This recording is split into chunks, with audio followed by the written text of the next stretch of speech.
ইয়াত 4 তাৰিখৰ পৰা 9 তাৰিখলৈকে ৰাষ্ট্ৰীয় প্ৰবীণ এথলেটিক প্ৰতিযোগিতা চলি আছে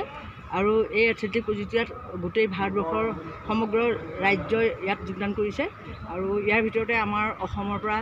94 গৰাকী প্ৰতিযোগী ইয়াত জইন কৰিছে আৰু তেওঁলোকে যোৱা কালি প্ৰথম খেলখনৰ দিনাই তেওঁলোকে প্ৰায় 40টামান মেডেল বুটলিবলৈ সক্ষম হৈছে আৰু মই মোৰ হিচাপত ক'বলৈ মই কালি লং জাম্পত এটা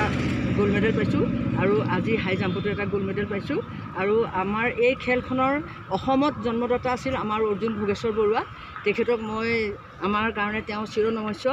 তেওঁ বৰ্তমান অসুস্থতাৰ কাৰণে তেওঁ ইয়ালৈ আজি আহিব পৰা নাই গতিকে মই আৰু বিশেষ মই পিছত খবৰ বাকীখিনি দিম গতিকে মই আজি ইমানতে থৈছোঁ